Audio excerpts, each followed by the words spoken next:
Esa es mi...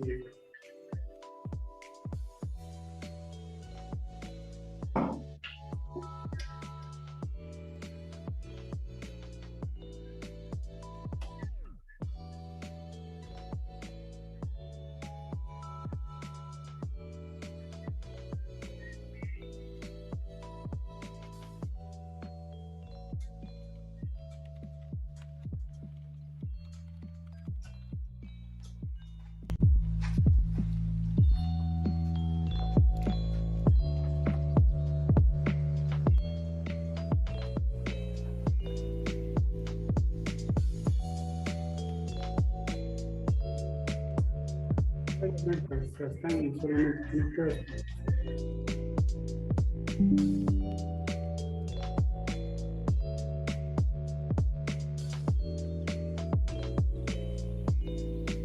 Buenas tardes, estimados amigos y amigas, gracias por haberse conectado, por estarse conectando a este webinar. Vamos a esperar un par de minutos más hasta que se conecten un poco más de personas.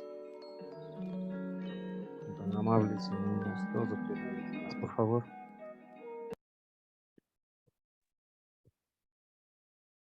Bueno, les decía, vamos a esperar un par de minutos hasta que se conecten un poco más de personas. Les damos la cordial bienvenida a nombre de la Cámara de Comercio de Cuenca a este webinar de aspectos de propiedad intelectual en operaciones de comercio exterior. En un par de minutos les damos más indicación.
Bien, muy buenas tardes, queridos amigos y amigas. Gracias por haberse conectado puntualmente a este webinar que lo hemos denominado Aspectos de Propiedad Intelectual en las Operaciones de Comercio Exterior.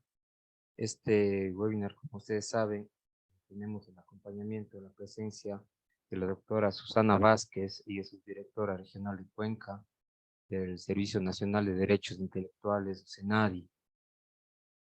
gracias a la presencia de ella que podemos brindarles a todos ustedes esta formación, y agradecemos también a nuestros socios estratégicos Tertel Telecomunicaciones, quienes nos ayudan con el servicio de internet aquí en el edificio de la Cámara de Comercio de Cuenca, y a la empresa Tarustech, que brinda también servicios de tecnología. ¿Qué temas trataremos el día de hoy? Entre otros temas y con una serie de espacios para preguntas y respuestas, pues aspectos generales de las marcas y su diferencia con otras figuras, las licencias de uso de marcas, las importaciones paralelas de productos reguladas por el COEOSI, las medidas de frontera y sus excepciones previstas en la normativa aplicable, como decía, eventualmente con la disposición de la doctora Vázquez, pues un espacio para satisfacer sus preguntas. Queremos indicarles que este seminario, este webinar, les vamos a facilitar un certificado de asistencia, para lo cual ustedes van a tener que ingresar sus datos en un pequeño formulario de registro de asistencia, justamente, que les vamos a compartir al finalizar esta conferencia a través del chat de Zoom. Les invitamos a que inicien o revisen, perdón, nuestro sitio web camaracuenca.com, en donde ustedes podrán revisar todos los servicios y beneficios que tenemos para la ciudadanía en general, en especial para nuestros socios. Como ustedes saben, formación continua, asesoría legal, emisión de firmas electrónicas, asesoría en comercio exterior, una bolsa de empleo y comercio electrónico, entre otros servicios que ustedes pueden verificar en nuestro sitio. Sin más, voy a dejar de compartir. Le doy la cordial bienvenida a la doctora Susana Vázquez. Como les decía, ella es subdirectora regional de Cuenca del Servicio Nacional de Derechos Intelectuales.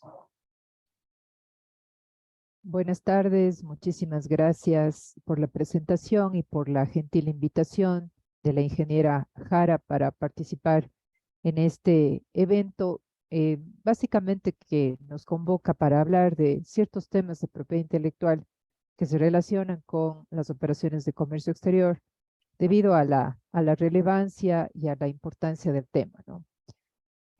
Justamente como ha manifestado el presentador, luego de cada uno de los puntos que hemos propuesto dentro de la agenda, se puede realizar una serie de consultas, de comentarios, de preguntas por parte de ustedes, con la finalidad de no perder esa inmediación que es siempre necesaria en este tipo de eventos, que obviamente quisiera que sean bastante participativos, porque de lo que se trata es básicamente de compartir experiencias, de absolver tal vez alguna duda que se tenga ya en la práctica por parte de ustedes, digamos así como los encargados del comercio, como agentes de comercio, y en el caso de quien les habla, digamos, como funcionaria o servidora que labora en esta dependencia encargada de la defensa, de la promoción y de la protección de los derechos intelectuales. Así que en ese sentido, agradecer nuevamente por la invitación. Es un gusto colaborar con los personeros de la Cámara de Comercio que nos abrieron las puertas cuando la subdirección regional justamente se instaló en el edificio en el que funciona la Cámara de Comercio. Entonces es muy grato para mí volver a trabajar con tan dignos representantes y amigos. Sin más, entonces vamos a empezar. Voy a compartir pantalla, si es que me lo permiten, efectivamente. He preparado una exposición que, como les decía, es una guía nada más acerca de lo que vamos a tratar en este conversatorio. Justamente la agenda ya lo había manifestado el presentador, quien me antecedió en la palabra, entonces vamos a empezar, vamos a dar inicio.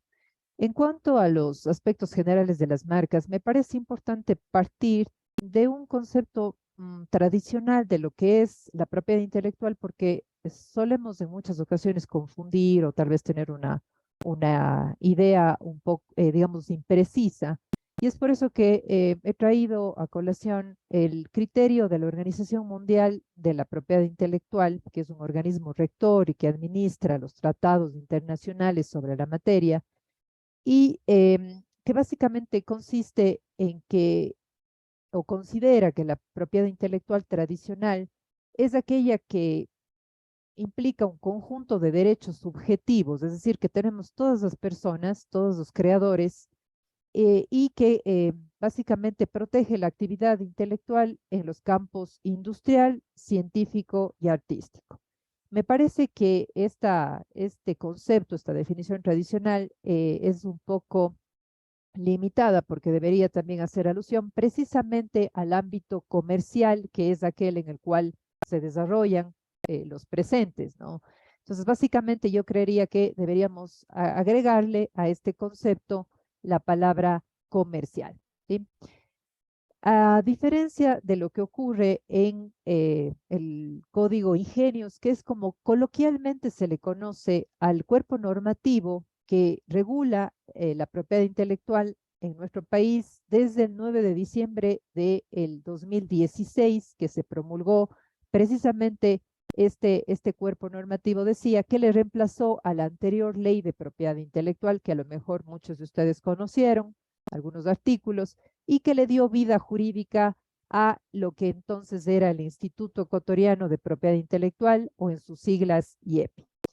El COESI, que es ahora la norma nacional, como les decía, creó el Servicio Nacional de Derechos Intelectuales, efectivamente, con nuevas competencias y mayores competencias. Pero a su vez, este cuerpo normativo también vino a cambiar un poco esta visión tradicional que imperaba antes de su vigencia, y es por eso que el asambleísta prefiere llamar, digamos, a este ámbito del conocimiento como derechos intelectuales, básicamente, ¿sí? Y con el objetivo de que abarque no solo a la propiedad intelectual tradicional, como lo vamos a ver en la siguiente lámina, sino a un sistema sui generis. Está levantando la mano Priscila Merchán, no sé si es que desea hacer tal vez algún comentario o alguna pregunta en este momento, tal vez, Priscila, o tal vez se le levantó la mano, no sé. Si me escuchan, primero debía haberles preguntado si se escucha bien. Sí, mi estimada doctora, se escucha muy bien. Me parece que solo hay un par de personas que están con problemas de audio, pero eso es Ah, particular de ellos. perfecto. Voy a seguir entonces, y de pronto Priscila, si es que tiene alguna consulta, podemos dejarla para el final de este punto, que es el primero. Les decía entonces que el Código Ingenios, o el COESI, que es como lo vamos a denominar en este conversatorio, para que ustedes se familiaricen con estas siglas, prefiere llamar a este ámbito del conocimiento como derechos intelectuales, decía, para abarcar no solo las figuras de la propiedad intelectual tradicional, sino el sistema sui generis de los llamados conocimientos tradicionales o saberes ancestrales también, y de las obtenciones o variedades vegetales. Por no ser objeto de la conversación de hoy, no lo vamos a tratar digamos, a profundidad. No obstante lo cual, podríamos ya en las preguntas, si es que alguien tiene algún tipo de inquietud, pues ampliar la explicación. En esta diapositiva, lo que he querido es hacer un mapeo de cuál es el contenido de la propiedad intelectual tradicional, y ustedes lo pueden verificar en este lado de la pantalla, ¿no? Al lado izquierdo de la pantalla, justamente.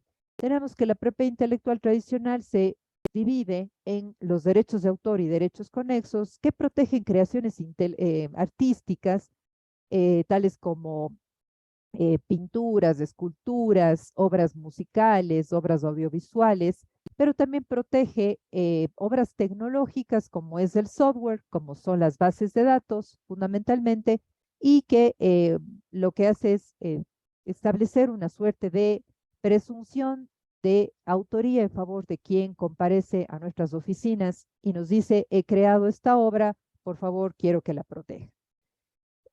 Tenemos aquí el caso de los llamados personajes, que generalmente están protegidos no solo por el derecho de autor, sino también por el derecho de marca. Y esto es importante por lo que vamos a ver ya a lo largo de este conversatorio, ya que en muchas ocasiones, digamos, importamos productos que contienen este tipo de personajes y por tanto tendría una doble protección.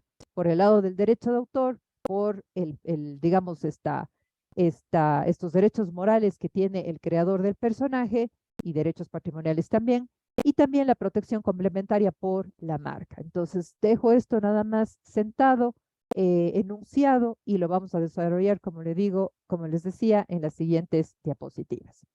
En el centro de la lámina tenemos básicamente al ámbito de la propiedad industrial, que como su nombre lo indica, lo que hace es proteger creaciones que se dan en la industria y en el comercio, que es como yo les decía justamente, o la razón por la cual les comentaba que el concepto de la OMPI estaba algo escaso, digamos así, incompleto.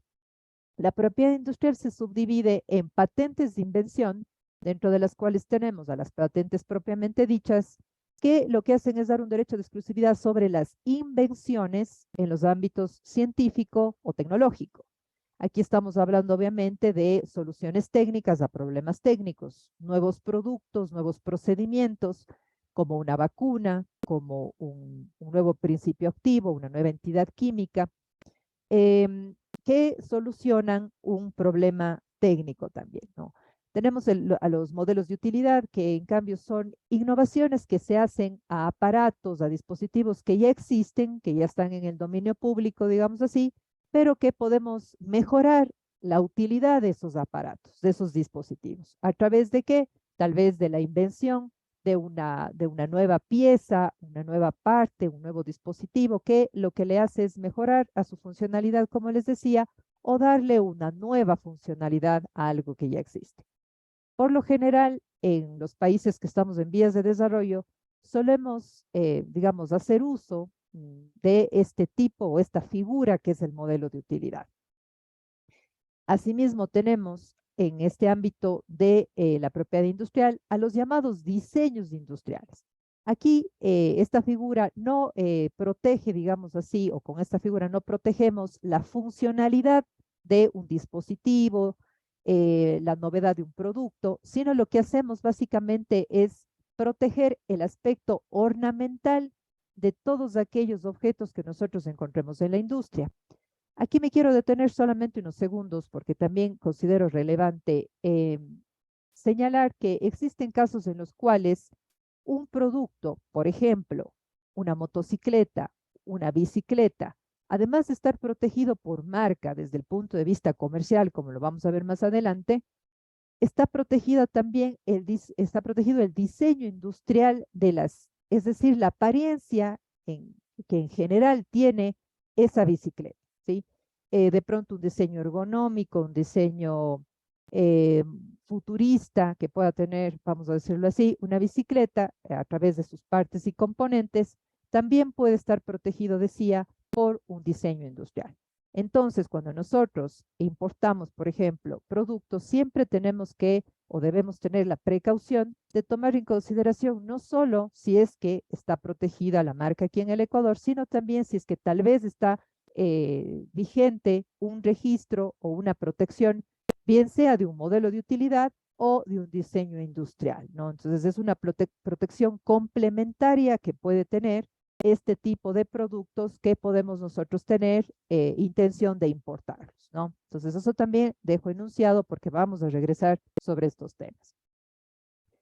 Tenemos en segundo lugar que la propiedad industrial se divide en los llamados signos distintivos de manera general y ya más en específico tenemos que forman parte de los signos distintivos las marcas de productos o servicios, tenemos a los lemas comerciales o eslogans, que es como normalmente nosotros los conocemos en el ámbito publicitario y que refuerzan o dan justamente un mayor posicionamiento a las marcas en el mercado.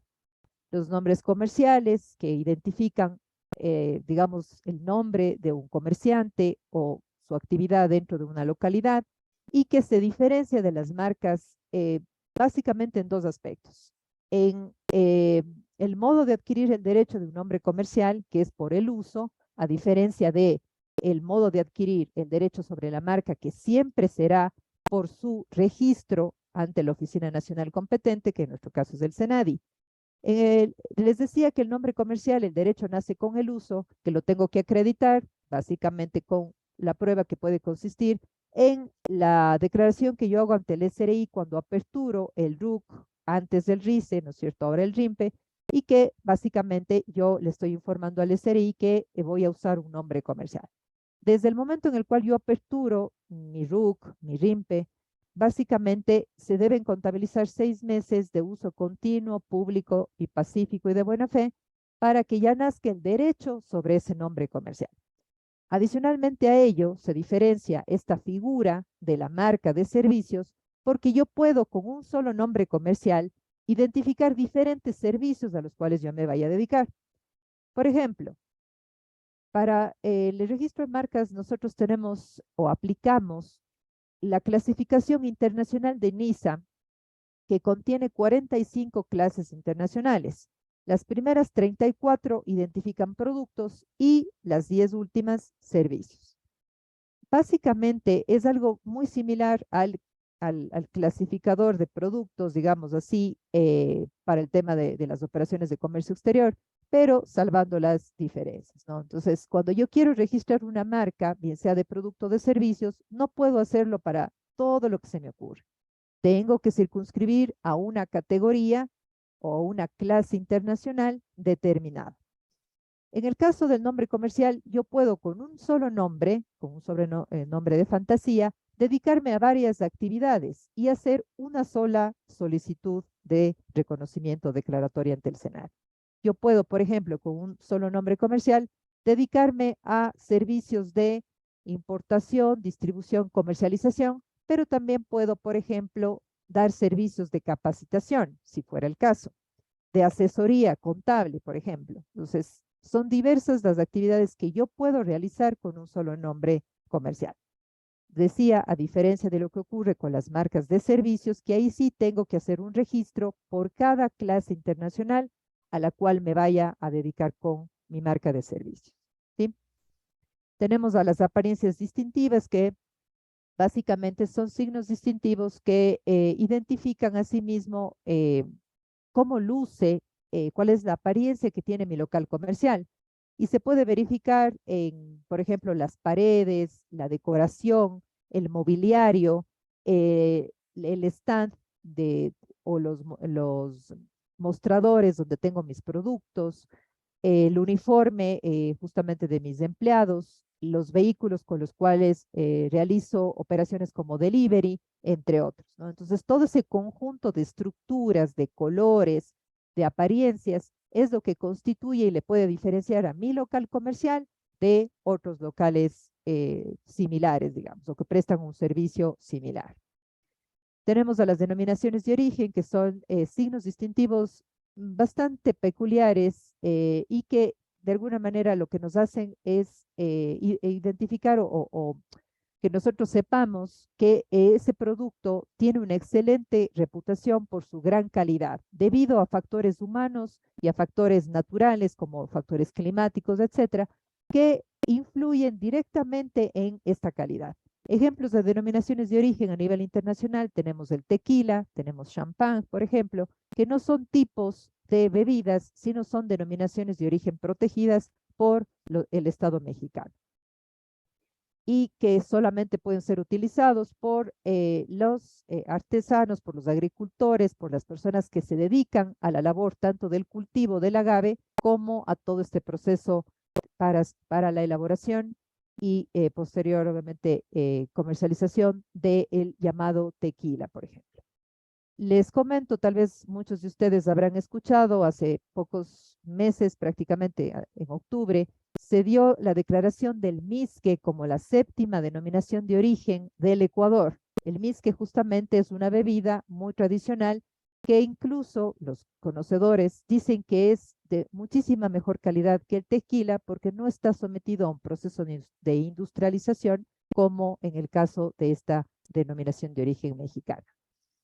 Igualmente podemos regresar sobre el tema si es que es de su interés.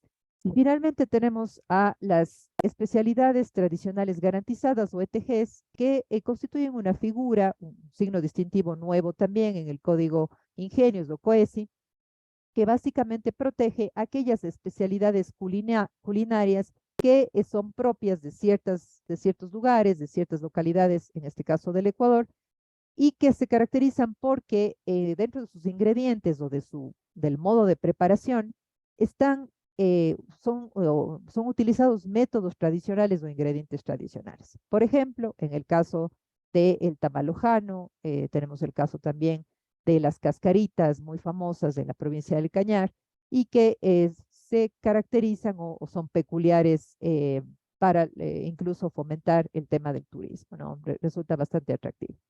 Nosotros nos vamos a circunscribir por temas de tiempo a lo que son las marcas. Como les digo, no por ello vamos a dejar de absorber cualquier inquietud que exista alrededor de los demás signos distintivos. En cuanto al marco normativo, si bien obviamente la capacitación no es muy a profundidad de leyes, sí me parece importante que ustedes conozcan cuál es el fundamento de la protección de los derechos intelectuales en nuestro país. Tenemos en primer lugar a la Constitución como obviamente el, el máximo asidero legal que tenemos y obviamente donde se garantiza la propiedad intelectual como una de las tantas formas de protección de la propiedad. Tenemos también instrumentos internacionales y acuerdos comerciales que ha suscrito el Ecuador, por ejemplo, el acuerdo con la Unión Europea. Tenemos también normativa supranacional, que son las llamadas decisiones andinas y que, digamos, están presentes o regulan otro tipo de materias, como por ejemplo, materia aduanera. Tenemos también ya más a nivel interno lo que es justamente el Código Orgánico de la Economía Social de los Conocimientos, Creatividad e Innovación, o COESI en sus siglas. Les decía coloquialmente, se llama o se le ha denominado Código Ingenios, como una forma más corta de identificar a la ley de la materia. En este código, básicamente en el libro tercero, se gestionan los conocimientos y básicamente lo que hace es regular ya más a la interna, digamos así, los derechos intelectuales, cómo se los protege, cómo se los reconoce y cómo se los registra en el caso de la marca. ¿Sí? Tenemos también normas secundarias como reglamentos, como instructivos, normas técnicas y también normas supletorias y complementarias. Pero nos vamos a quedar nada más con esta imagen que ustedes ven aquí como una forma de que ustedes tengan justamente una idea sobre el marco normativo de protección de los derechos intelectuales en el Ecuador. Ya vimos esta lámina básicamente, cuáles son los principales signos distintivos. Me voy a circunscribir ya a lo que es la marca. ¿Qué nos dice el artículo 359 precisamente del Código de la Materia, del COESI? Nos dice que se puede entender como marca a cualquier signo que sea apto para distinguir un producto o servicio en el mercado. Esta definición es bastante simple, bastante sencilla, pero ya nos está diciendo cuál es el requisito fundamental de un signo para que pueda ser considerado como marca. Tenemos que debe tener suficiente distintividad, es decir, por sí mismo el signo debe ser lo suficientemente fuerte para que pueda distinguirse de los demás. Y adicionalmente, la susceptibilidad de representación gráfica por cualquiera de los sentidos que tenemos las personas. Vamos a desentrañar un poquito más de estos requisitos. ¿A qué nos referimos con distintividad? La distintividad es de dos clases. La distintividad intrínseca, justamente, que es esa capacidad individualizante de los productos o servicios a proteger. Entonces, la marca, les decía, por sí misma debe ser lo suficientemente fuerte o distintiva para que los consumidores puedan identificar el producto o el servicio. Y también la distintividad es extrínseca, es decir, es esa capacidad que debe tener la marca de distinguir en el mercado los bienes o servicios y diferenciarlos de los demás que han sido ofertados o que son ofertados por la competencia. Relacionado con esto, yo les he traído en esta lámina algunos ejemplos de prohibiciones absolutas de registro, porque no todas las palabras, no todos los símbolos, no todos los logotipos son registrables como marca. Por ejemplo, no se puede registrar como marca formas usuales de algunos artículos, como por ejemplo un vaso de cristal, que yo les he puesto aquí la gráfica, ¿no? Para ilustrar.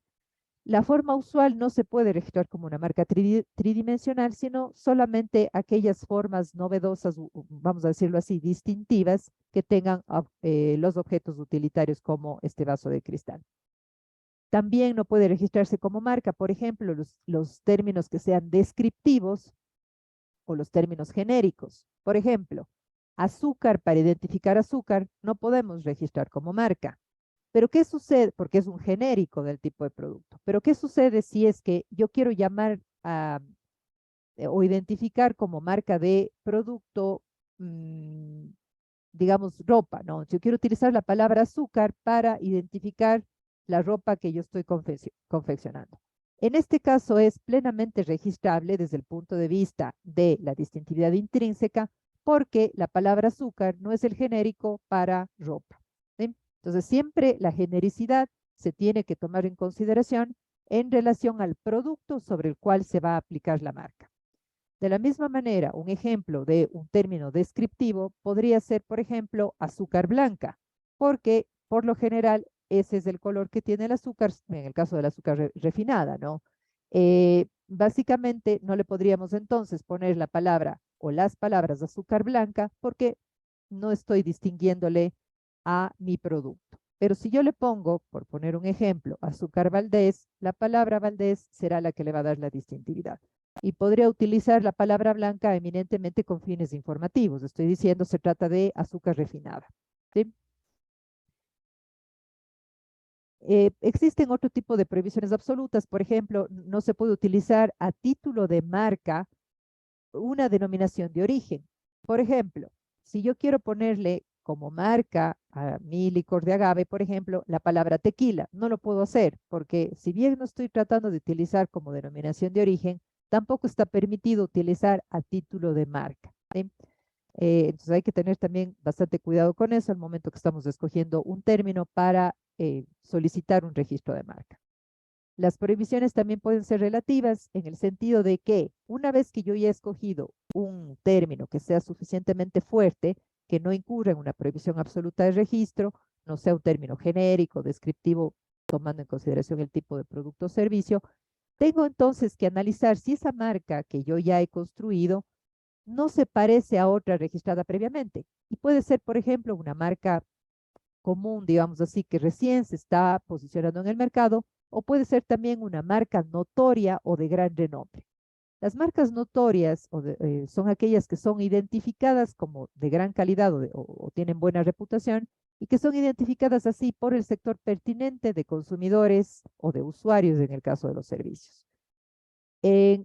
A diferencia de lo que ocurre con las marcas de gran renombre, que son aquellas que son identificadas a sí mismo como de gran calidad, pero ya no solo por el sector pertinente de consumidores, sino por la generalidad de la población.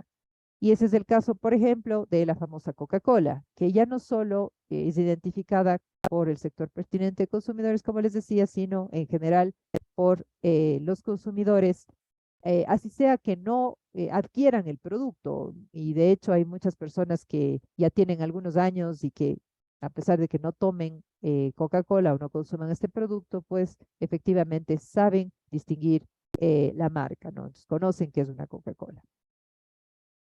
No podemos utilizar como marca, por ejemplo, la figura de una persona, en el caso yo les he puesto aquí como ejemplo, de un personaje tampoco, como puede ser Frida Kahlo, en el ejemplo que les estoy poniendo. Entonces, si es que no media una autorización de la persona cuya imagen yo quiero utilizar como marca o de sus representantes o herederos, no puedo utilizar a título de marca la imagen de la persona como les estoy poniendo, ni tampoco el nombre, ¿no? El seudónimo, el apellido, el hipocorístico, etcétera. Tampoco puedo utilizar como marca el nombre, por ejemplo, de las nacionalidades, pueblos, comunidades indígenas, afroamericanas o locales, salvo que se trate de un representante de este tipo o de estos pueblos, comunas o comunidades.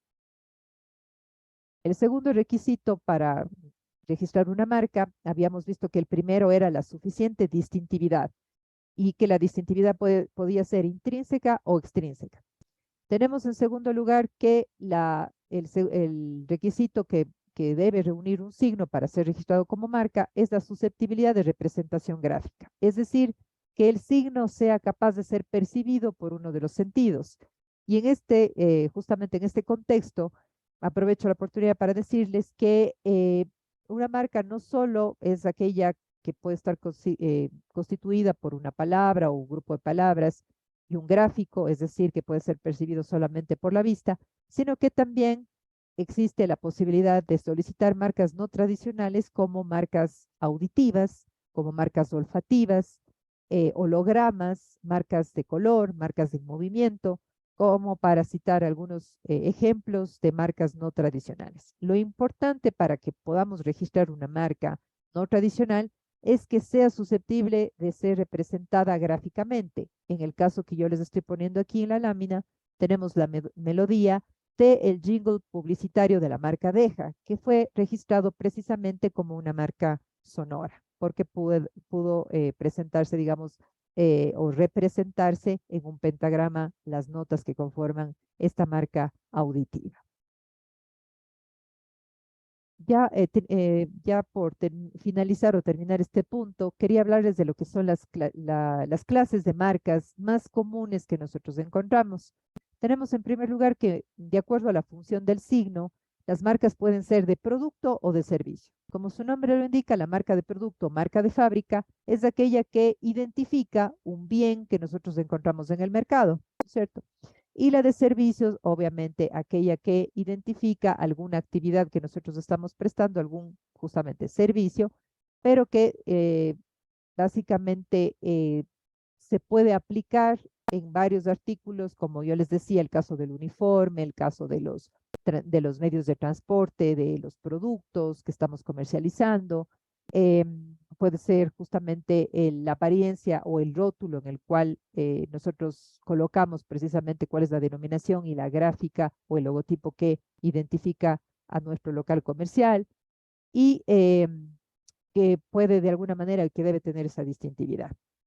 Tenemos también que las marcas pueden ser individuales, si son solicitadas por una sola persona, o colectivas, si es que son o están solicitadas por una asociación, por ejemplo, de artesanos, de profesionales que tengan naturaleza y vida jurídica y que obviamente se hayan agrupado para obtener algún tipo de finalidad. Pueden ser también marcas de certificación, cuando existe, por ejemplo, el caso de una institución público-privada que lo que está haciendo con su marca de certificación es garantizando alguna característica que cumple un producto o servicio. Por ejemplo, la ISO 9001 es un ejemplo de una marca de certificación. Cuando nosotros vemos justamente la representación de esa marca, sabemos que esa institución, por ejemplo, brinda un buen servicio y ha sido calificada o ha sido galardonada con con este sello, ¿no?, de calidad. Tenemos también que la clasificación de las marcas puede ser de acuerdo a la estructura del signo y en virtud de esto las marcas pueden ser denominativas, gráficas y mixtas. Denominativas si solo están constituidas por una palabra o palabras, gráficas a su vez si solo están constituidas por una parte visual, gráfica, y mixtas si es que comparten las dos naturalezas. Las marcas no tradicionales, ya me referí hace un momento, son aquellas que, a diferencia de las marcas, por ejemplo, gráficas, mixtas o denominativas, son percibidas por otro sentido. Y finalmente, la clasificación de las marcas por su uso, también ya hice referencia. Les decía que las marcas notorias son aquellas que son identificadas, cuya calidad es identificada por el sector pertinente de consumidores, y la de alto renombre, aquella que justamente eh, traspasa esta barrera y es identificada de gran calidad por la colectividad en general.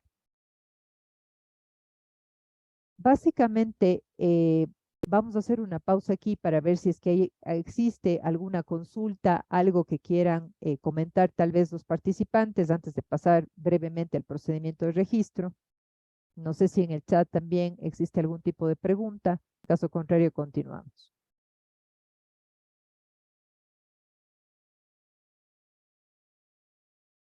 Vamos a revisar en el chat. Creo que no existe. Identificar, a ver. No, creo que no hay ninguna pregunta hasta ahora. Entonces vamos a continuar con el procedimiento de registro del signo distintivo. Hay personas que ya tienen o que sí tienen un poco de experiencia solicitando marcas, pero para quienes no han tenido la posibilidad o una experiencia previa, solo quería indicarles cuál es brevemente el procedimiento del registro de una marca. Una vez que yo ya he trabajado, he escogido un término que sea distintivo desde el punto de vista intrínseco y extrínseco, eh, puedo pasar ya al procedimiento de registro como tal. A pesar de que no sea parte del procedimiento, se aconseja siempre hacer una búsqueda fonética, es decir, una búsqueda de los fonemas que forman o que están constituyendo la marca cuyo registro estoy solicitando. Nosotros en el SENADI hacemos esta búsqueda fonética y, por ejemplo, si queremos registrar la marca azúcar para identificar ropa, vamos a circunscribir esa búsqueda a las categorías, a la clase internacional en la cual está comprendida la ropa, que es la clase 25, por ejemplo, ¿no? Entonces, dentro de la clase 25, nosotros vamos a hacer justamente esta búsqueda para ver si es que no existe un registro previo. Si es que no existe una solicitud o un registro previo, se le recomendaría entonces al solicitante que proceda ya a presentar en línea la solicitud de registro. Se llena un formulario donde se hace alusión a los principales datos del solicitante, a los principales datos del signo como tal. Si es que es un signo mixto o gráfico, habrá que subir como un adjunto en JPG una reproducción del signo como tal. Se realiza una vez receptada la solicitud con el comprobante del pago de la tasa correspondiente y los documentos habilitantes que sean del caso. Puede ser el nombramiento de un representante legal, por ejemplo, si está compareciendo una persona jurídica, entonces se analiza todos esos requisitos en el examen o análisis de forma.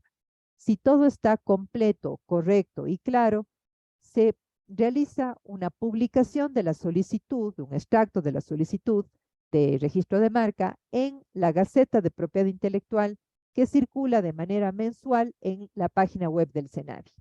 Si es que ustedes ya han presentado la solicitud, tienen que estar pendientes para que al final del mes puedan revisar en la Gaceta correspondiente el extracto de la solicitud.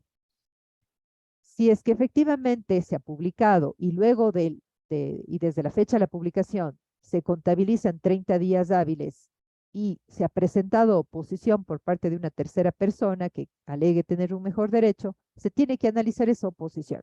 Y si es que la oposición es desechada porque no tiene fundamento legal, entonces se procede a realizar un examen de registrabilidad de esa solicitud para ver si no está incursa en ninguna prohibición absoluta o relativa, como vimos hace un momento en las anteriores láminas, y si es que está expedita la solicitud, digamos así, se emite una resolución de concesión. Como una formalidad ya al registro, se emite un título que es justamente eso, un compendio de los principales datos de la marca y del solicitante, ya como titular, y que acredita que el registro de la marca tiene una vigencia de 10 años, ¿sí? Durante los cuales no vamos a tener que cancelar ningún tipo de derecho por el mantenimiento de ese registro. Fenecidos esos 10 años, yo tengo la posibilidad de renovar el registro de la marca, para lo cual puedo presentar la solicitud de renovación 6 meses antes del vencimiento de justamente de la caducidad de la marca, o 6 meses después, que sería básicamente un periodo de gracia. Si yo me olvido de renovar dentro de ese término de gracia, lamentablemente la marca caducará de pleno derecho y tendría que volver a solicitar si es que tal vez la marca todavía está, eh, digamos que disponible. Una vez que hemos visto el procedimiento de registro de marca, si me deja la tecnología continuar, ¿sí?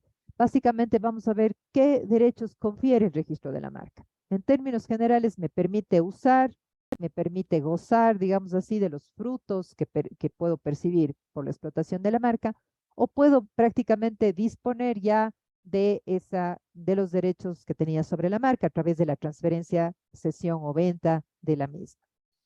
Yo puedo usar prácticamente la marca que he registrado sobre el producto o sobre cualquier bien que me permita ofrecer o brindar un servicio, como ya lo había manifestado hace un momento. Puedo licenciar justamente el uso de la marca, claro que sí.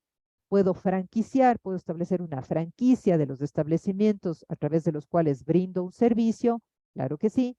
Puedo, digamos, adquirir un préstamo, por ejemplo, y poner como garantía, prendar, digamos así, la marca de la cual soy dueño. Entonces, me permite incluso hacer esta operación como garantía del préstamo que estoy, del cual me estoy beneficiando, por ejemplo. Hay muchas personas que todavía no conocen este particular, no se sabe a ciencia cierta si es que puedo o no puedo hacerlo.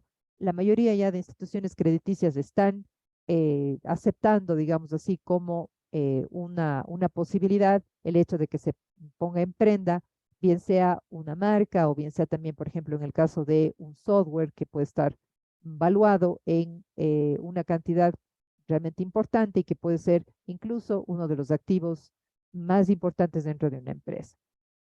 Me permite también el registro de la marca oponerme a ciertos usos que puede darse de mi marca por parte de un tercero no autorizado. Cuando utiliza la marca, por ejemplo, idéntica o similar a la mía, puedo presentar una oposición, como les dije hace un momento al hablar del procedimiento de registro, o puedo iniciar acciones legales en defensa de mi marca.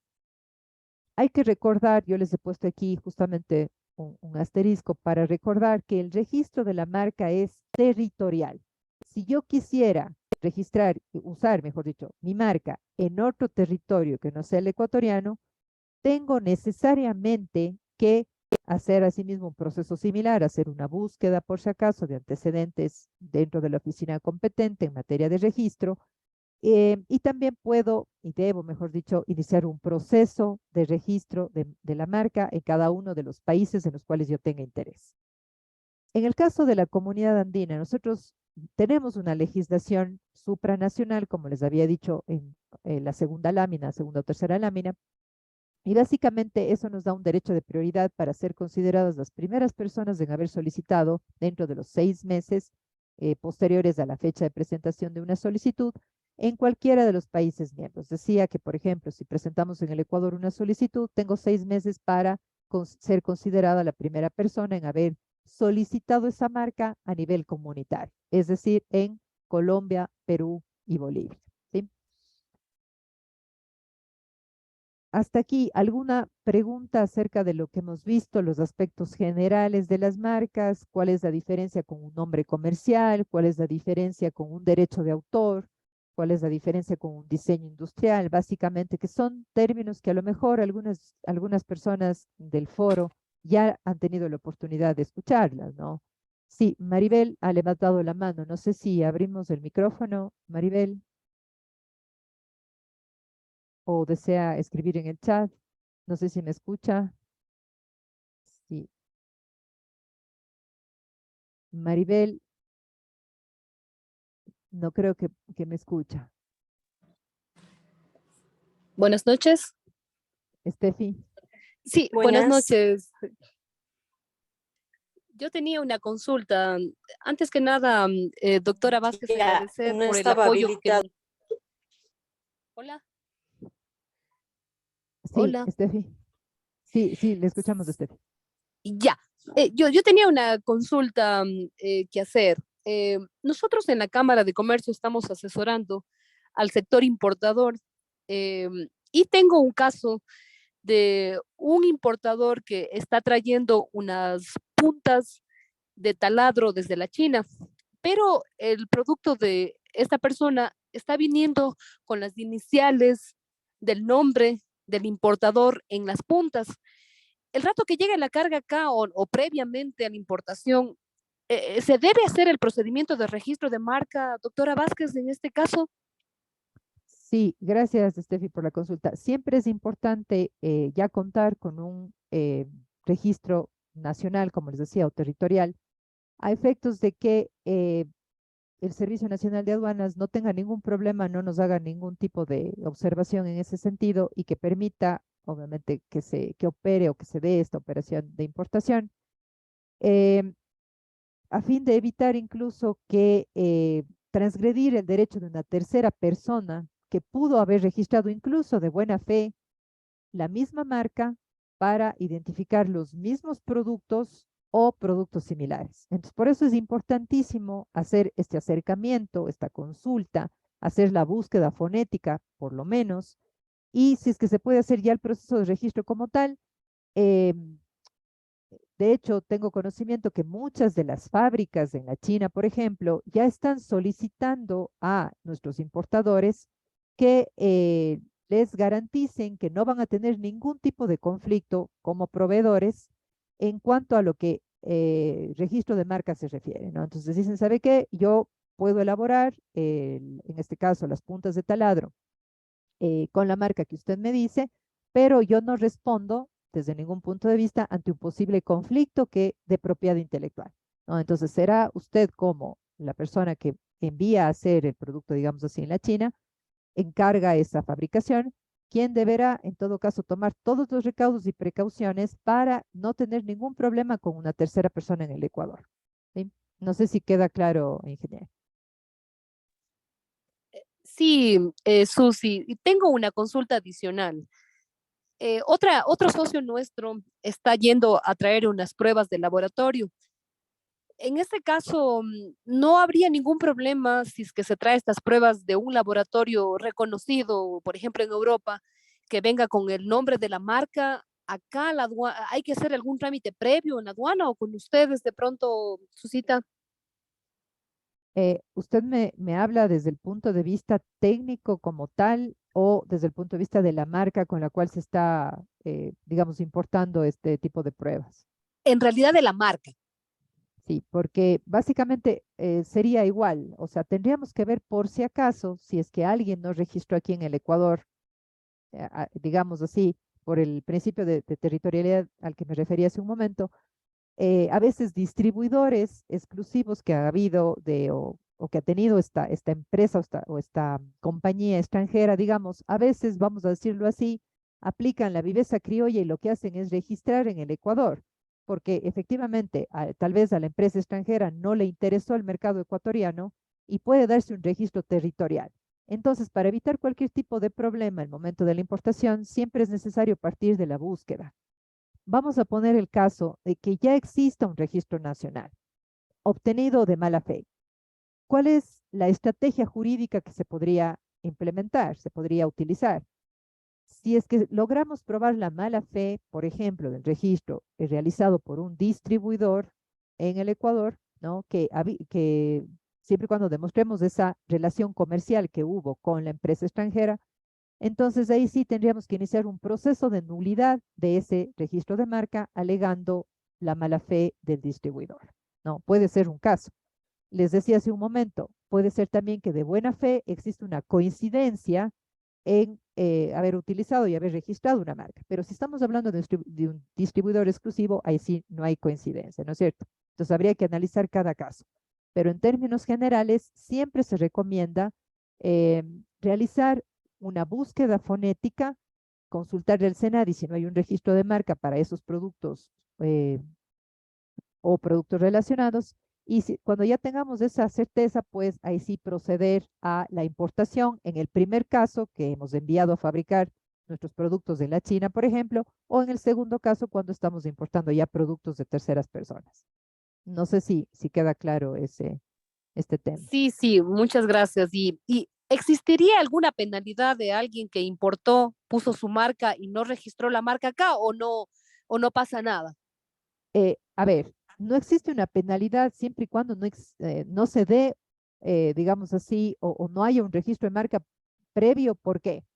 Porque puede ser el caso de que el titular de la marca ecuatoriana realice dos tipos de acciones a los cuales tiene derecho o están previstas en la normativa, en el COESI, que puede ser, si es que está el producto todavía en zona primaria, una medida en frontera, que es lo que vamos a ver más adelante, o si es que el producto ya está en zona secundaria, una tutela administrativa. Entonces, con el objetivo de qué? De tener, digamos así, la comercialización y el uso en este caso de la marca que está sobre un producto que va a ser comercializado, si es que ya estamos hablando de zona secundaria, ¿no es cierto?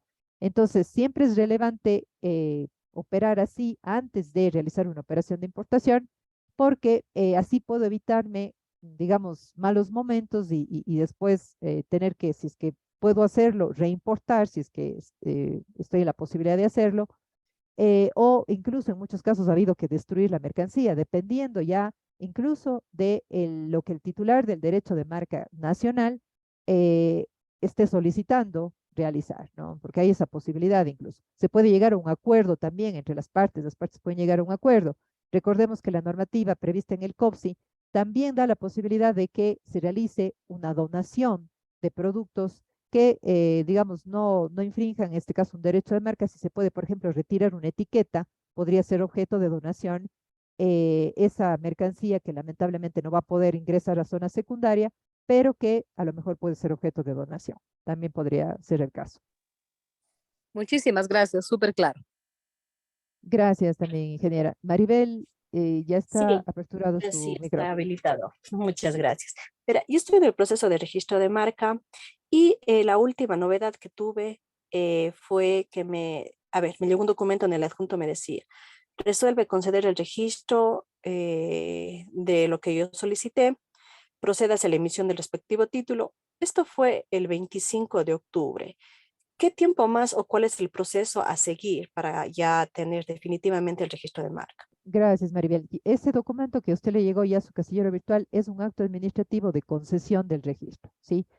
Está con todas las formalidades de ley, está suscrito electrónicamente. Yo siempre les digo, ese documento ya les concede el registro. Así que le pido que tenga la precaución de descargarlo en un dispositivo, porque ya le está concediendo el registro por 10 años ese documento que usted tiene. Ahora, lo que viene a continuación es la formalización del derecho a través de la emisión del respectivo título, que más o menos a usted le llega a su casillero virtual en aproximadamente 2, 3 meses, más o menos dependiendo de la carga operativa que tiene la oficina a nivel nacional.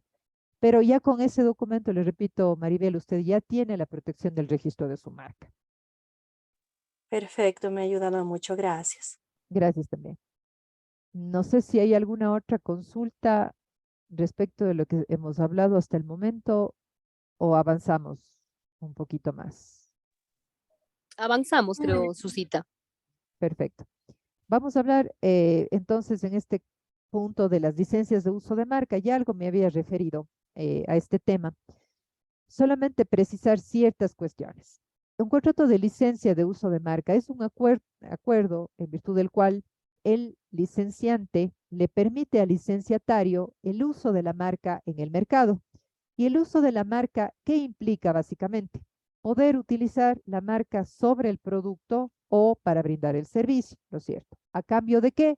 A cambio del pago de una regalía o de un porcentaje que se perciba de manera permanente por la explotación de la marca. Aquí yo les he traído el típico caso de la fabricación de camisetas, de ropa, de souvenirs que reproducen los personajes protegidos por Disney, Marvel, etc.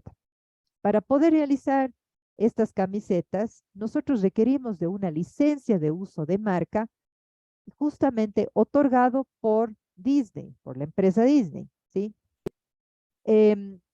O por una licenciataria que tenga la posibilidad a su vez de dar una sublicencia a una persona interesada, ¿no? Entonces siempre es importante tener claro esto. No estamos hablando en este caso específicamente de un contrato de distribución, porque eso es otra cosa, ¿no es cierto? Entonces, para yo poder realizar la distribución de un producto, ¿no? Tengo que suscribir el respectivo contrato privado en el cual el titular me autoriza, digamos, o permite que yo realice la distribución de estos productos que ya vienen elaborados por el titular o por una tercera persona autorizada para el efecto. ¿Sí? Eso es algo que sí quería que quede bastante claro, porque este tipo de contrato y la inscripción de estos contratos son de competencia del SENAR.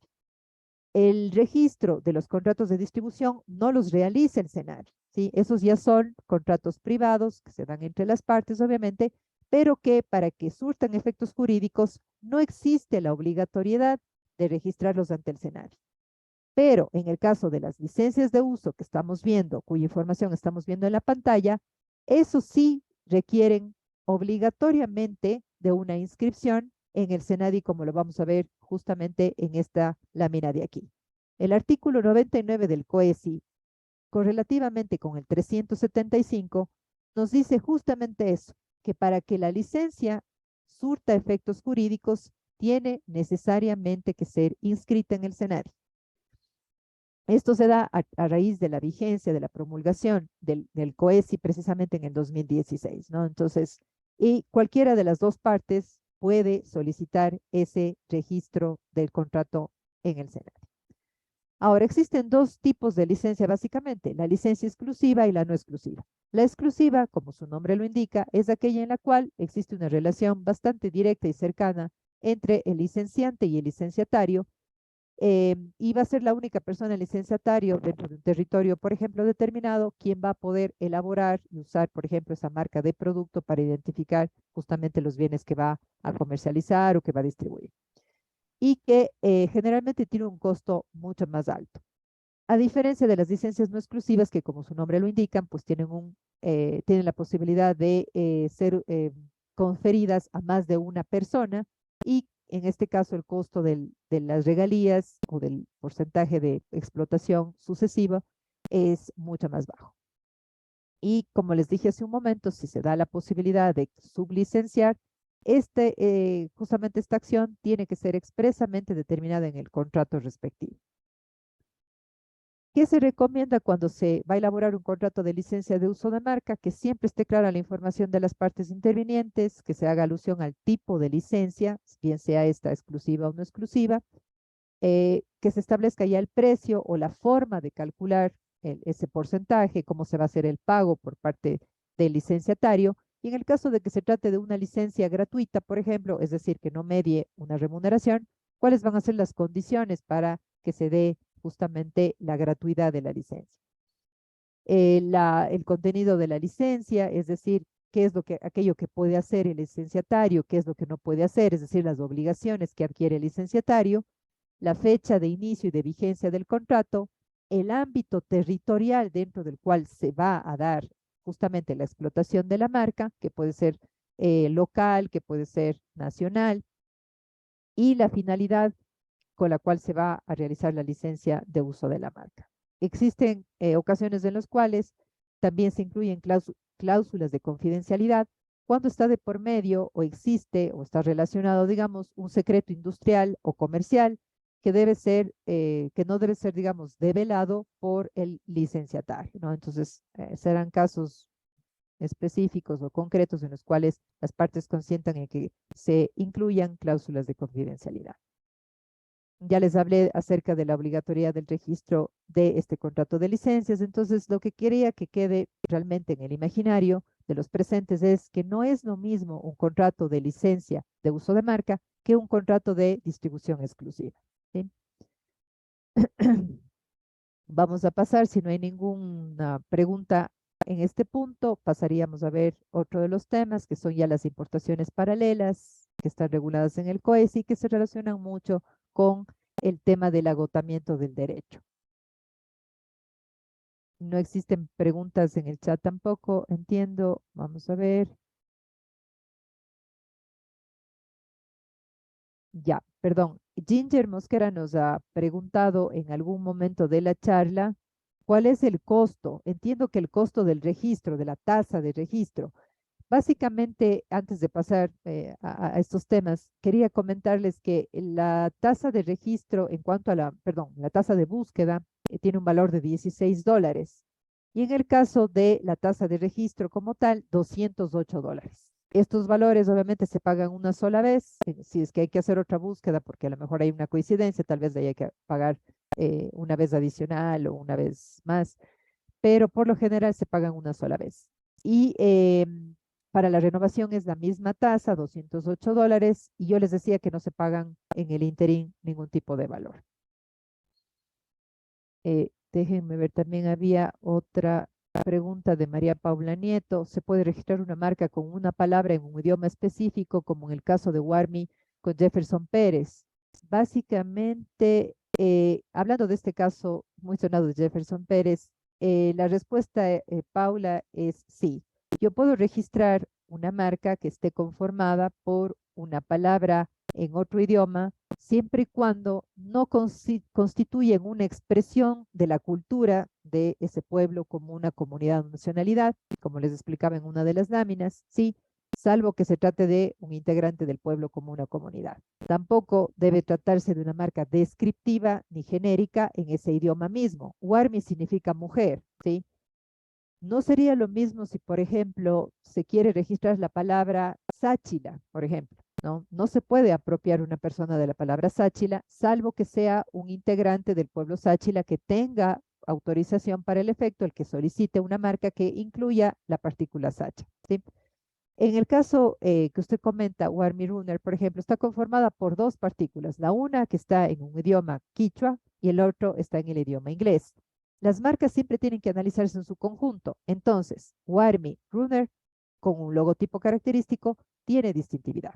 No se está afectando al derecho colectivo que tienen los integrantes de los pueblos, comunas, nacionalidades indígenas, afroamericanas, afroecuatorianas, etc. ¿Sí? Entonces, sí se lo puede hacer desde el punto de vista de la distintividad intrínseca porque no está afectando a los derechos garantizados en la Constitución, como son los derechos colectivos de estos pueblos, comunas o comunidades, ¿sí? Creo que no había ninguna otra pregunta al respecto. Gracias también, Paula. Entonces, vamos a pasar a este tema de las importaciones paralelas de productos que están regulados en el Código Ingenios. Básicamente, las importaciones paralelas se basan en una institución, básicamente, que es el agotamiento del derecho marcario. Pero primero, antes de pasar a explicar este punto, sí quisiera comentarles que una vez que nosotros registramos una marca, tenemos 10 años de derecho exclusivo para usar de manera directa, para licenciar o franquiciar nuestra marca o para venderla de manera definitiva, transferirla a una tercera persona.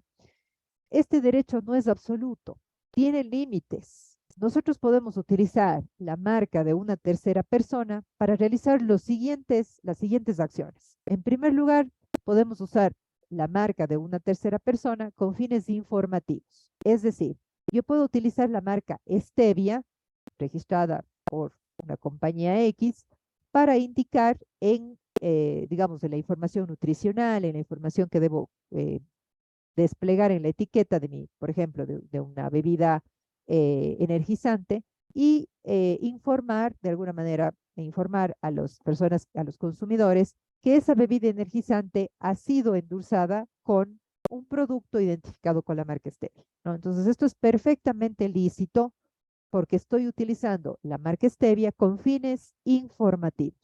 No estoy queriendo beneficiarme del prestigio de la marca, ni llamarle a mi bebida energizante Stevia, ¿sí? Tenemos el caso también de los fines o mejor dicho, del uso con fines de anuncio o publicitarios, y es cuando yo utilizo la palabra, por ejemplo, una marca de un vehículo como Mitsubishi. Yo lo puedo utilizar para informar que dentro de mi negocio yo vendo repuestos Mitsubishi originales, repuestos Toyota, etcétera, etcétera. O en el taller de servicios que yo doy de reparación, de construcción o de reparación mecánica de vehículos, utilizo repuestos originales de las siguientes marcas, ¿no? Entonces, estoy haciendo justamente un uso que es permitido, no es a título de marca. Y finalmente, tengo la posibilidad de utilizar la marca o que está sobre productos originales, y es el caso del agotamiento del derecho que tiene de derecho marcario, digamos así, que tiene su titular, al realizar las llamadas importaciones paralelas.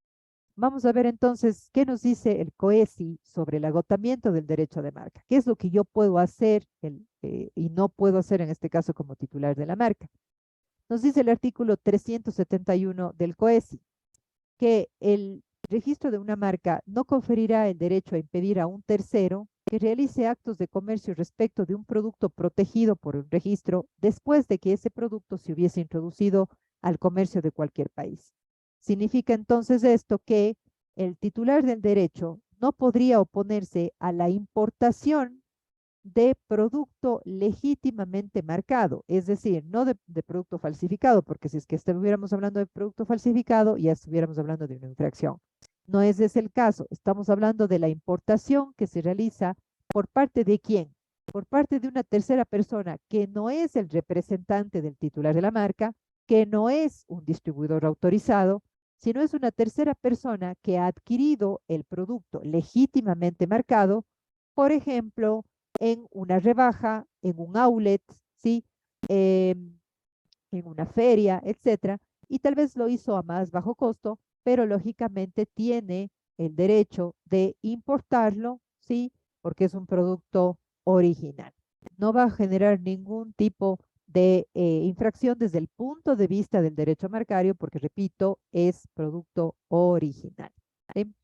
Lo que sucede es que tal vez le va a generar un perjuicio económico a quién, al distribuidor autorizado, ¿no es cierto? Que es quien está pagando un derecho para ser considerado un distribuidor autorizado dentro de un territorio. Pero ese es un conflicto ya no de tipo marcario, sino más bien de tipo contractual. ¿Sí? Asimismo, decimos en la lámina, es una situación en la cual un producto fabricado legalmente en el exterior se importa sin el permiso del titular del derecho intelectual, por ejemplo, en el caso de una marca o de una patente. Existen países que sí lo tienen regulado, como el caso del Ecuador, el agotamiento del derecho a través de las importaciones paralelas, con el objetivo de qué? De que sean los consumidores los que elijan, los que escojan.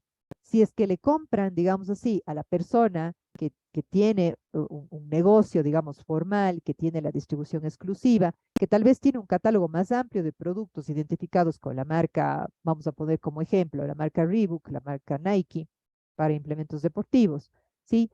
O si es que en su defecto desea comprarle a la persona que ha realizado una importación paralela de producto legítimo y que tal vez le va a costar un poco menos, un par de zapatos, etcétera.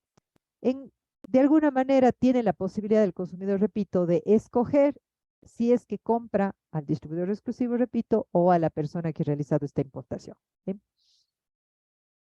No sé si existe alguna pregunta antes de pasar al último punto acerca de las importaciones paralelas. Nosotros en la oficina solemos recibir consultas al respecto. Nos dicen, oiga, ¿y ahora qué puedo hacer? En este caso, yo soy distribuidor exclusivo, pero resulta que me enteré que hay personas que están trayendo pantalones con X marca, zapatos deportivos. Generalmente la ropa es en donde más, o es el ítem en el cual más casos se dan de importaciones paralelas. Luis Mario nos dice, no, perdón, Sandra primero nos dice, buenas noches, una consulta. ¿Qué sucede si quiero importar camisas con mi logo para comercializar en el país? ¿Otro importador puede traer esas mismas camisas y vender en el mercado sin ningún problema? A ver, si quiero importar camisas con mi logo, significa que yo tengo registrado aquí en el Ecuador. Voy a pensar eso. No sé si Sandra puede abrir el micrófono y ampliar un poquito y explicarnos un poquito más. Si es que me dice con mi logo, yo entendería que sí tiene registrado en el país. Si es que no es así, entonces la recomendación sería la misma que hice hace un momento, que sería primero hacer una búsqueda y luego registrar la marca en el país para poder obviamente traer o reimportar el producto que he pedido que se haga en otro país. No sé si Sandra puede aclararnos eso. Mientras tanto, Luis Mario nos dice si existe un contrato de exclusividad ante esa situación, ante quién se ventila esa contingencia. No sé si se refiere a la distribución exclusiva. Si es que es así, entonces tendríamos que ventilar ante la jurisdicción civil y mercantil sobre ya temas más bien de incumplimiento de contrato. No sé si Sandra puede aclararnos algo o damos por sentado que usted me hablaba de mi logo, considerando que o poniéndonos ante el supuesto de que usted ha registrado ya la marca en el país. No sé si sigue por ahí Sandra o si no, continuamos hasta que se conecte.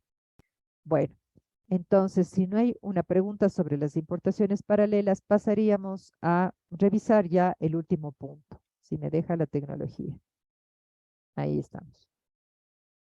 Bueno, una vez que yo he realizado el proceso de escogitamiento de mi marca, he registrado la misma, me he dado cuenta que puedo sacarle ventaja a mi marca registrada, puedo de alguna manera realizar una serie de acciones en defensa de mi marca. Estas acciones son consideradas como, en general, acciones de observancia de derechos intelectuales en este caso y en específico de derechos marcarios. Eso significa que yo, como titular de una marca, puedo iniciar acciones judiciales, como su nombre lo indica, en la instancia judicial, que pueden ser acciones civiles o acciones penales, ¿sí? Dependiendo de varios factores. No vamos a ahondar en eso nada más, salvo que exista alguna pregunta, porque nos vamos a concentrar en lo que son las acciones administrativas. Las acciones administrativas se ventilan ante justamente no autoridades judiciales, sino ante servidores públicos como quien les habla, como las directoras nacionales de propiedad industrial, por ejemplo, de las oficinas nacionales competentes, ¿sí? De derecho de autor, etc. Entonces, las acciones administrativas son de dos tipos. Pueden ser medidas en frontera, como les dije hace unos minutos nada más, que son aquellas acciones de observancia de derechos que se solicitan cuando la mercancía se encuentra en zona primaria. Pero si es que ya la mercancía ya está en zona secundaria, ¿qué es lo que podemos hacer? Podemos iniciar una acción llamada tutela administrativa con el objetivo de que cese o evitar la violación de un derecho, en este caso de marca, ¿sí?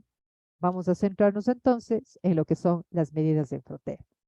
Estas medidas son básicamente medidas de control que puede adoptar la autoridad aduanera con el objetivo de evitar o de hacer cesar riesgos tributarios aduaneros, si es que estamos hablando específicamente de la evasión de impuestos o de aranceles, mejor dicho, y riesgos tributarios no aduaneros, como en el caso, perdón, de riesgos no tributarios aduaneros, como en el caso de los que vamos a ver más adelante, que en términos generales son considerados como riesgos no aduaneros. Tenemos riesgos sanitarios, fitosanitarios, cuando estamos hablando, por ejemplo, de plagas en la agricultura, riesgos para el medio ambiente, patrimonio cultural, cuando estamos hablando, por ejemplo, de comercio ilícito de bienes inventariados, eh, por ejemplo, material de defensa como armamento, precursores para estupefacientes y explosivos, seguridad de los productos peligrosos y también riesgos que impliquen afectación a derechos de propiedad intelectual o derechos intelectuales. Entonces, estos son los llamados riesgos no aduaneros. Básicamente, las medidas en frontera son procesos o acciones administrativas, como veíamos hace un momento, que tienen por objeto que el titular, en este caso, de un derecho de autor que puede haber sobre un personaje que puede verse replicado en mercancías como zapatos, camisetas, tazas, esferos, etcétera, ¿sí? O también acciones que pueden interponer titulares de derechos de marcas que se despliegan sobre los objetos, como en el caso que estamos viendo, zapatos identificados con la marca Nike. Aquí podemos ver entonces que existe una infracción, en este caso por una falsificación de marca, porque es exactamente igual. Aquí la parte de el smoosh de la marca, ¿no? Pero también puede darse el caso de marcas que sean no idénticas sino similares. Entonces, en ese caso también está prohibida la importación de este tipo de producto que infringe el derecho, en este caso, concurrente de la marca, ¿no? Ahora, ¿cuál es la base normativa para que ustedes lo conozcan? Básicamente, normativa internacional, como el acuerdo de propiedad intelectual relacionada con los aspectos del comercio, o ADPIC, las decisiones andinas de las que me refería hace un momento, el código Ingenius, que se lo conoce también al código de la materia, o COESI en sus siglas. Tenemos al Reglamento General de la Gestión de los Conocimientos y esta famosa ley orgánica que reforma diferentes cuerpos legales para la prevención y el combate del comercio ilícito, para fortalecer la industria nacional y fomentar el comercio electrónico. Es un nombre muy largo de una ley orgánica que reformó varios cuerpos legales, entre ellos el Código Integral Penal, en lo que tiene que ver con delitos contra la propiedad intelectual, pero también reformó nuestro COESI, en lo que tiene que ver con las medidas en frontera, ¿no? Y tenemos también básicamente el COEPSI, el Código Orgánico de la Producción, Comercio e Inversiones, que regula la materia aduanera, como muchos de ustedes conocen o como todos los que estamos presentes hemos escuchado. La ley reformatoria al COESI establece un procedimiento, digamos, con algunas reformas, que se da justamente al procedimiento de la medida en frontera. La anterior ley de propiedad intelectual establecía claramente que la competencia para iniciar el procedimiento de medida en frontera la tiene la autoridad aduanera. El COESI en el 2016 lamentablemente le quitó la competencia al Servicio Nacional de Aduanas y le dio la competencia al SENADI, al Servicio Nacional de Derechos Intelectuales, para iniciar este tipo de acciones administrativas, lo cual es un despropósito total porque la institución pública competente para evitar o controlar que se den riesgos aduaneros y no aduaneros, como todos conocemos y lo consagra el COPSI, es el Servicio Nacional de Aduanas, ¿sí? A aduanas no se le debe pasar absolutamente nada en fronteras, ¿no es cierto? Debe controlar que no exista una defraudación al fisco, evitando evasión, etcétera, pero también tiene que evitar, como veíamos en las láminas anteriores, que se produzcan riesgos no aduaneros, ¿sí? Entre ellos riesgos de propiedad intelectual. Entonces, gracias a esta reforma contenida en la ley orgánica que reforma algunos cuerpos legales, es que por fin, a partir del 2021, de agosto del 2021, se regresó la competencia para conocer y resolver las solicitudes de medidas en frontera ordenadas o tomadas en aduanas, perdón, en fronteras. Entonces, esta reforma básicamente plantea lo siguiente. Establece que son obligaciones del Servicio Nacional de Aduanas las siguientes: ejercer la vigilancia sobre las mercancías que se importan o se exportan al país, que se importan al país o se exportan desde el país. Alertar por medios idóneos al titular del derecho de propiedad intelectual, que puede ser un derecho de marca o un derecho de autor, como lo vimos hace un momento, acerca de mercancía que presuntivamente puede violar un derecho de propiedad intelectual, para lo cual le debe garantizar al titular del derecho de marca o del derecho de autor que va a poder recabar toda la información necesaria, ¿sí?, de comercio exterior para poder solventar la presentación de la solicitud de medida en frontera. Para esto está previsto, como ya lo vamos a ver más adelante, la posibilidad de realizar una inspección de la mercancía que está, por ejemplo, en un contenedor, ¿no? Entonces, digamos que guardando la confidencialidad de los datos que no son objeto de la medida en frontera, ¿no? Puede entonces aduanas autorizar al representante legal, al apoderado de la empresa titular del derecho sobre una marca o un derecho de autor, que realice una inspección sobre la mercancía que está dentro de un contenedor, por ejemplo, y con el objetivo de ver si es que esa mercancía puede o no infringir un derecho intelectual. Si es que ya llega al convencimiento el representante del titular de la marca, podría entonces solicitar al Servicio Nacional de Aduanas que de oficio, que a petición de parte, perdón, detenga la operación de comercio exterior respectivo, ¿sí? ¿Por cuánto tiempo puede suspenderse esta operación aduanera? Por 5 días máximo, ¿no? Entonces, una vez que ya el titular del derecho ha solicitado, digamos así, al SENAE, en 2 días desde que recibe la solicitud de medida en frontera del Servicio Nacional de Aduanas, debe informar al importador o al exportador que se ha presentado la solicitud de medida en frontera. Debe asimismo ordenar que o fijar el monto de la fianza o garantía para evitar que exista un abuso del derecho que vaya a menoscabar los derechos del importador o del exportador, porque obviamente debemos entender que hasta que no se levante la medida en frontera o no se confirme, esa mercancía va a tener que estar obviamente todavía resguardada y tiene que estar almacenada con los respectivos costos de bodegaje que esto implica y que van a ser, obviamente, tienen que ser asumidos por el importador o el exportador. Entonces, para evitar que se dé un perjuicio o un abuso del derecho, la normativa prevé que se fije un monto como fianza o garantía.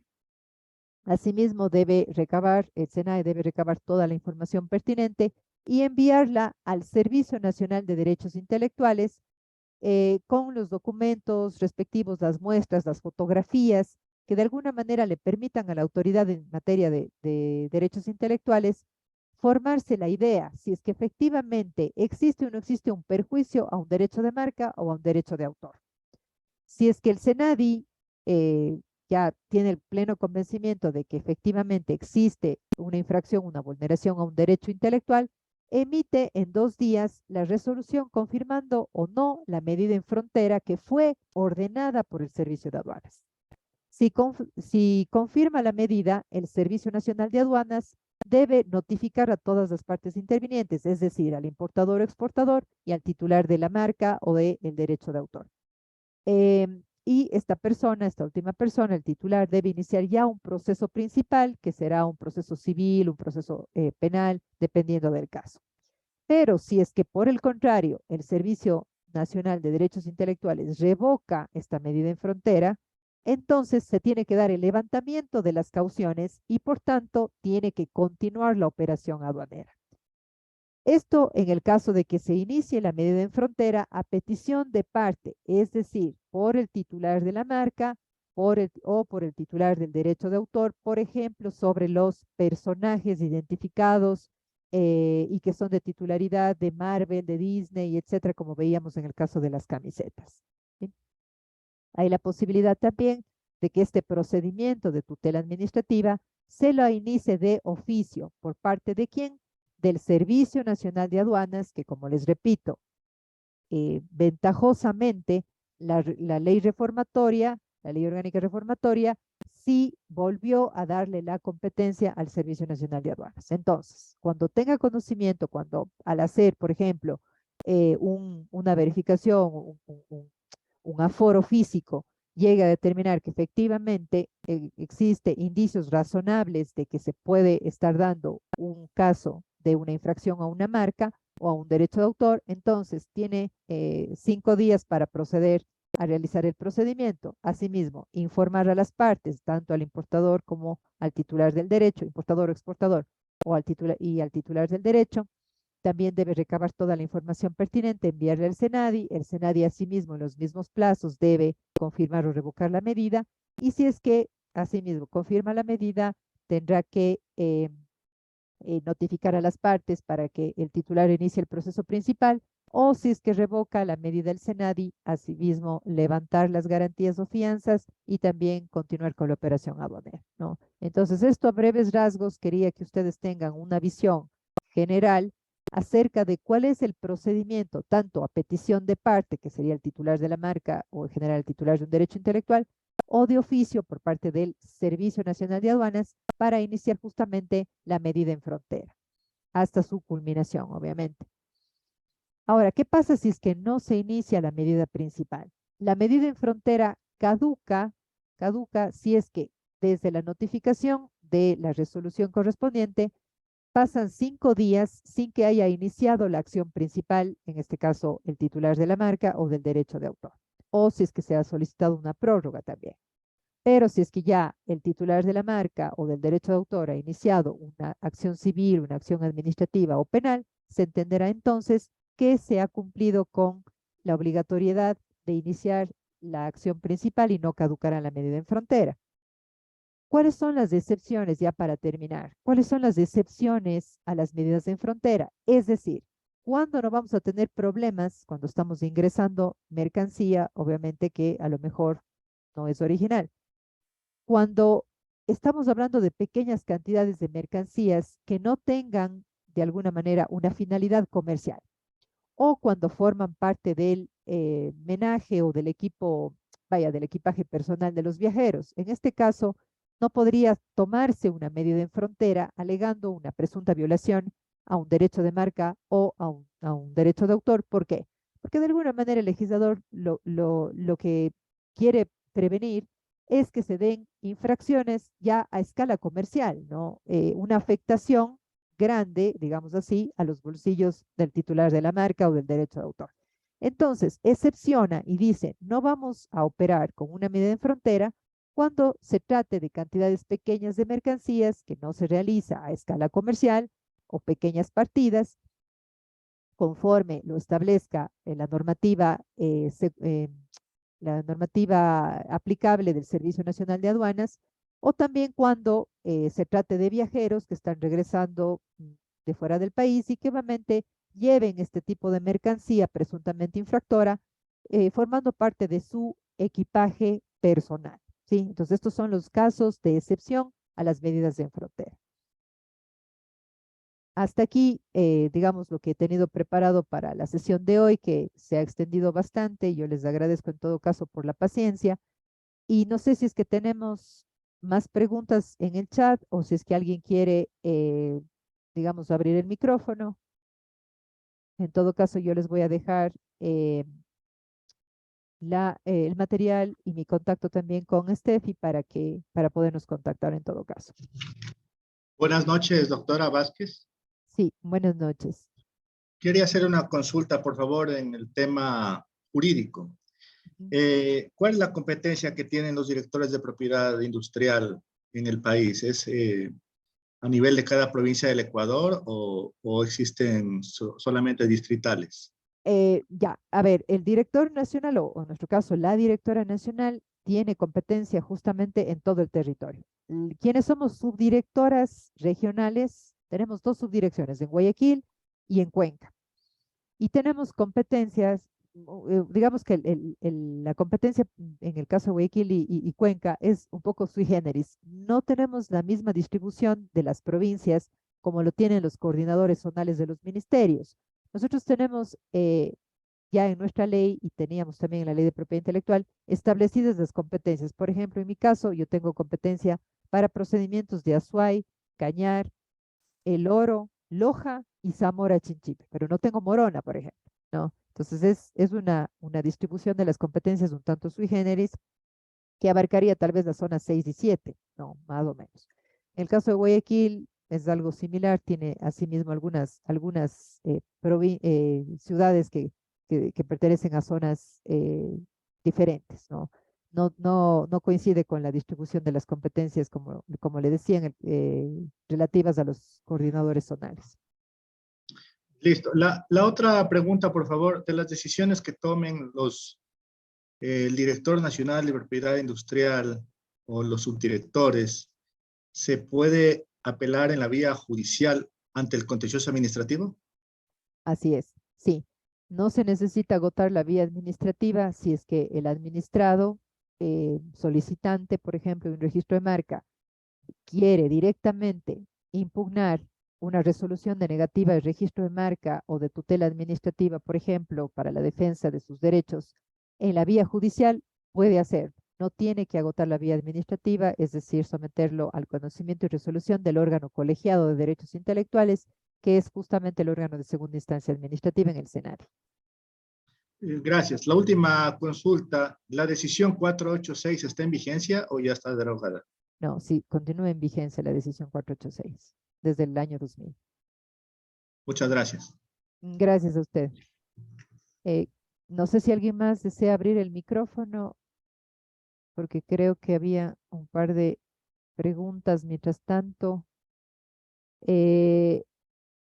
¿Cómo puedo saber si el exportador tiene derecho a la marca? Por ejemplo, si el exportador me está vendiendo Nike pero falsificado. Si el exportador o el importador tiene derecho a la marca. Por ejemplo, si el exportador me está vendiendo Nike pero falsificado. Bueno, básicamente ya en el caso de las marcas notorias, casi todos podemos googlear y podemos saber quién es el titular de la marca a nivel internacional, ¿no? Que es uno solo. Lo que podría tener tal vez es distribuidores exclusivos, ¿sí? Entonces, si la persona a quien yo le estoy comprando debe justificarme, ¿no? o el importador, digamos, debe justificar que ha adquirido ese producto en local, bien sea el titular de la marca, que ya lo vamos a conocer, como les digo, el nombre, googleando, a su vez podemos conocer quién es el apoderado, quién es el representante de esa transnacional aquí en el Ecuador y quién tendría, por ejemplo, la posibilidad de dar autorizaciones, licencias de uso para la fabricación, etcétera. Entonces tendríamos que saber si esa persona a la que yo le estoy comprando tiene que justificarme la legalidad justamente con documentos, el origen lícito de esa mercancía. ¿Sí? Entonces ahí yo voy a poder saber efectivamente. Además de que casi siempre, por ejemplo, los apoderados de empresas como Nike, Adidas, Puma, están capacitando tanto a los operadores y los administradores de aduanas como a particulares que también deseen hacerlo. Tienen videos tutoriales de cómo reconocer un producto falsificado de un producto original. Entonces, hay diversas formas de conocer cuando estamos ante un producto no original, ¿no? No sé si contesté la pregunta de la persona que nos dejó la inquietud en el chat. Eh, si un contrato de exclusividad está en esta situación, creo que esta ya contestamos. Sí, básicamente creo que hemos contestado todas las preguntas del chat. No sé si alguien más tiene alguna consulta o quiere abrir el micrófono ya en estos últimos minutos.